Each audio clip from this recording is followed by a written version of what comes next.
Ali, seriously, absolute pleasure to have you back in the studio. Thank you so much for inviting me back. No, we had to. I loved what you've done. I loved the conversation we had. Yeah. I think it was very informative obviously for the viewers. I think we kind of, we showed what we want to achieve and how we want to achieve it. Give people the opportunity to speak and converse with us. But obviously talking about things that most people don't want to talk about right now, are not willing to open up to. What's the trouble, you see? Yeah, that's a start. That's kind of, But the fact is, don't get me wrong, I think people want to. I think the issue is, I think what you have with lots of these websites now is that when you've got your name to stuff, it's harder to speak up because your name's on there. Yeah. People judge you on your view rather than the fact that you're not ready to, you haven't had enough information to understand anything different. Yeah, and I think a lot of people are scared of putting their views out because what I found a lot of is that, there's a lot of people who will disagree, and a lot of friends may turn around and, due to your viewpoint, may, ostracize you from that kind of, that group following, so to speak. You think it's that bad? Yeah, hey, listen, it has been absolutely ridiculous, like the amount of people I fell out of just due to my views, due to how I say things or whatever. It's been astronomical. So many people have fell out, but I don't see that as a bad thing.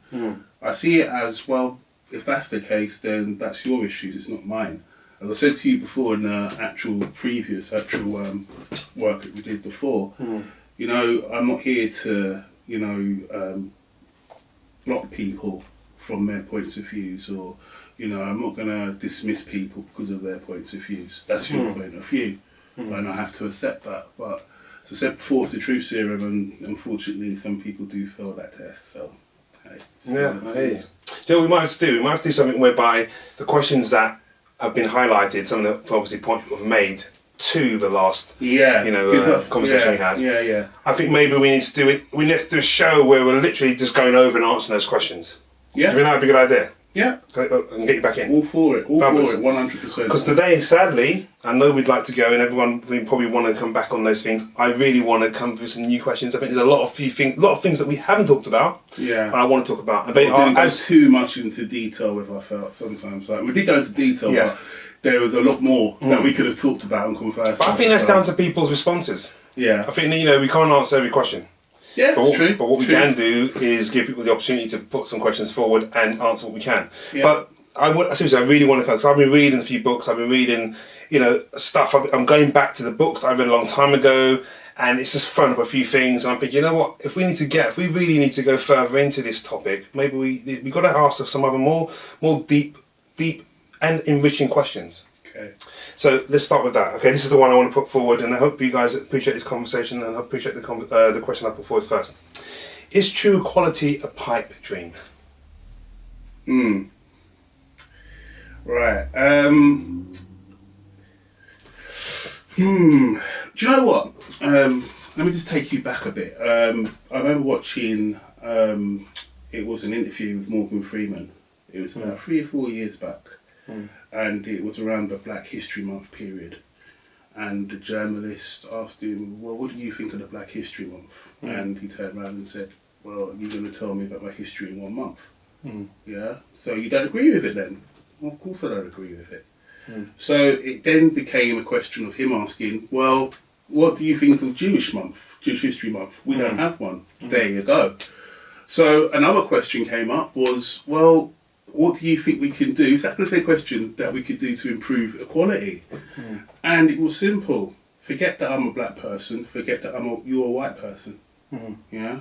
And this is trouble. The way I look at equality of black and white and still using those social constructs, because let's get it right, it's not actual biologically anatomically true. Of course.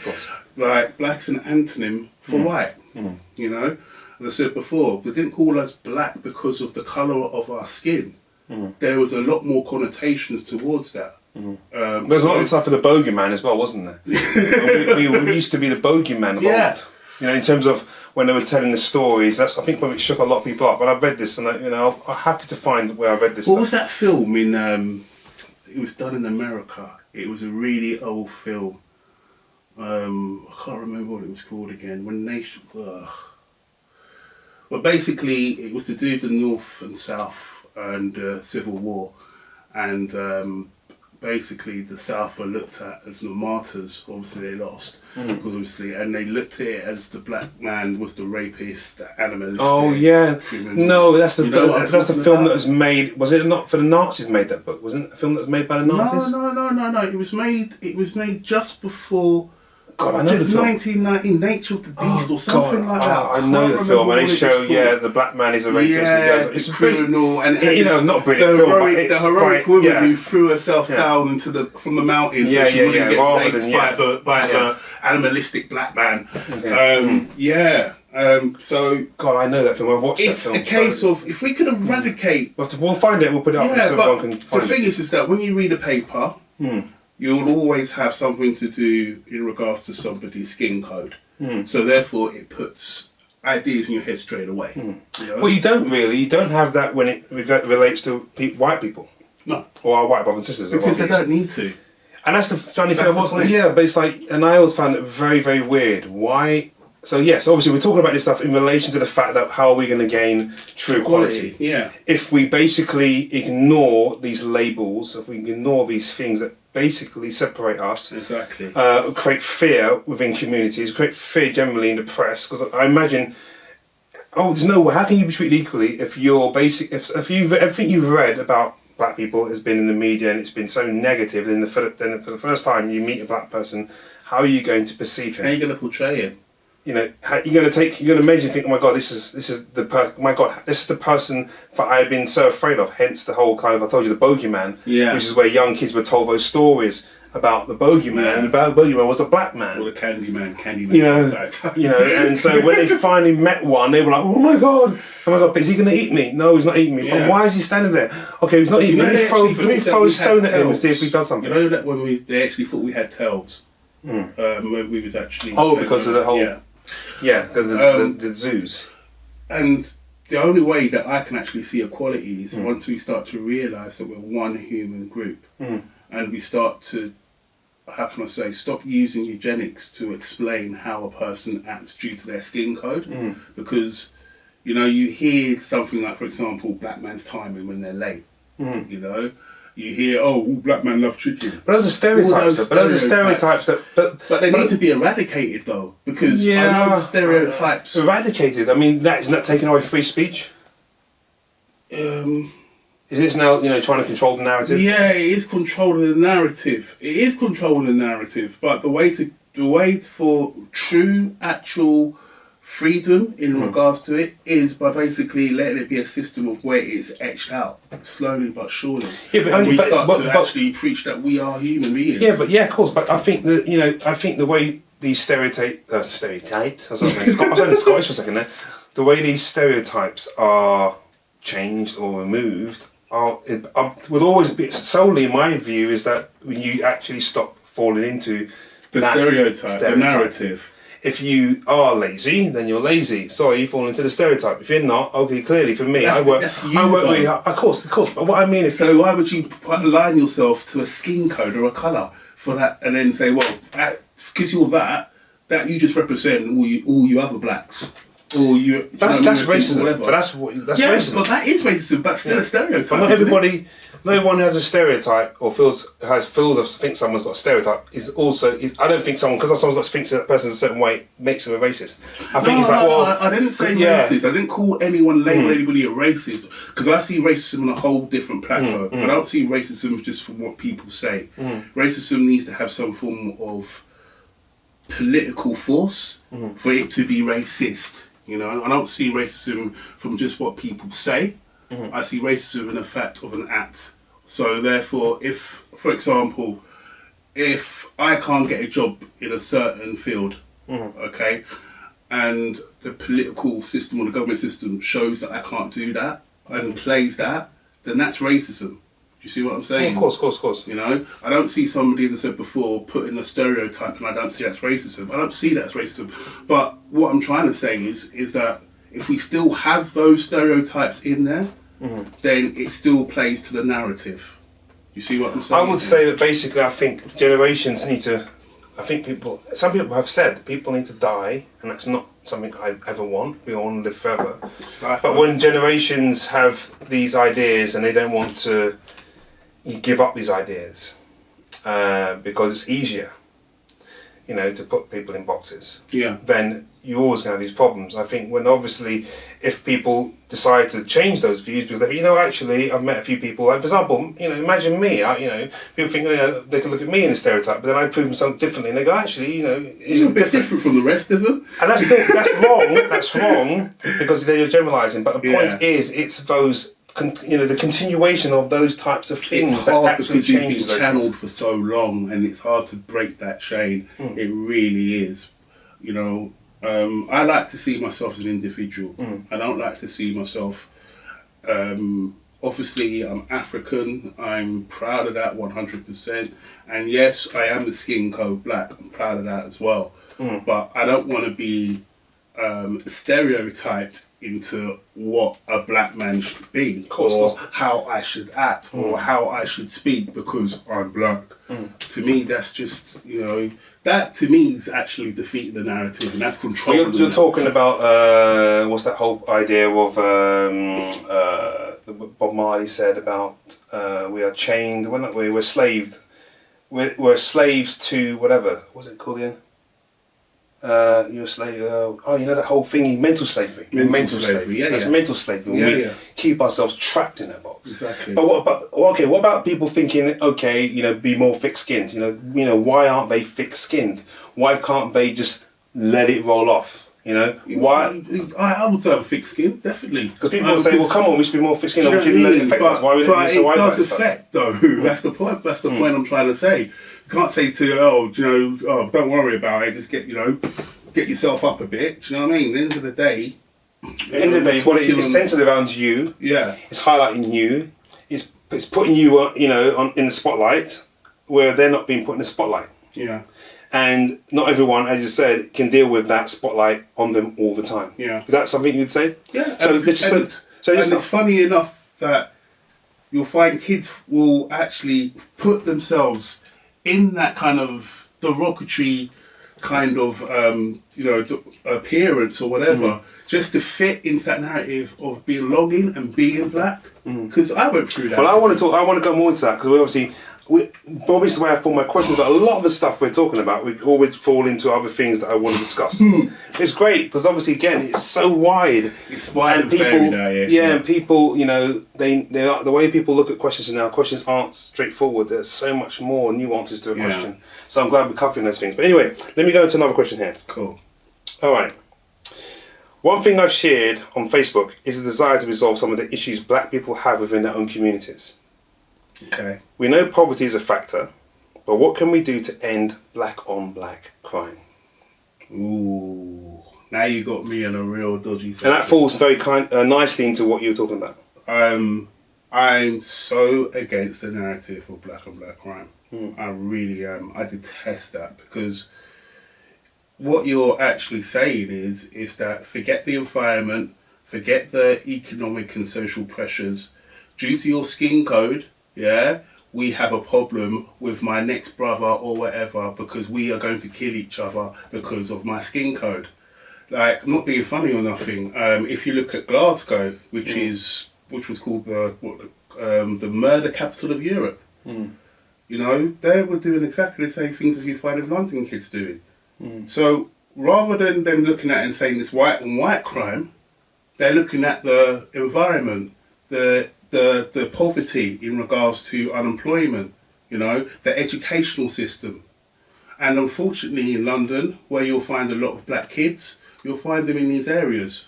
Okay? So I just don't like the point of when people say black on black crime, because it negates everything else in regards to housing. It negates the fact that we've got off licenses left, right and centre, chicken shops left, right and centre, the schools they're going to, the kind of jobs and so forth. Everything's the same, but what can we do? What can we do? We're dancing around it because we know poverty covers all of those things. What we need more than anything is to bring the community back and bring in more actual avenues for children to actually learn, educate, and try and get them off this kind of channeling that you'll find from watching too many of these hip-hop videos and thinking that their only avenue out of the ghetto, so to speak, is drug selling and shotting or whatever they want to do. You know, we've got to give these kids more avenues and more opportunities. Do you know what I read in the book recently, and I probably cover that because I want to probably interview someone soon on the same subject. I found that basically role models was a massive thing. There weren't any when I was growing up. There were only black people were bus drivers. Black people had the menial jobs. And maybe in certain other areas, other communities, I'm learning that there were other places where people were. But what are our role models? Yeah, but I was just trying to say, just generally. I mean, what I mean is like if you're a young person, I could have wanted to be a bus driver, but the fact was, it was like, well, some people probably looked at it and thought, well, I don't want to do my dad's job. I don't want to do that, Daddy. I don't want to get up every morning and do what you're doing, or be, busting my balls for whatever reason. Yeah. For what you're earning, it's not actually changing my life. When I can see down the road that somebody else has a hell of a lot more. Yeah. And it's not helping me. Or Daddy's not around, whatever it is. Daddy can only give so much to Mummy, and it's going to go on forever. How do I change this in the immediate? So, I think a lot of those things have probably made a lot of children think, actually, I don't want to follow that path.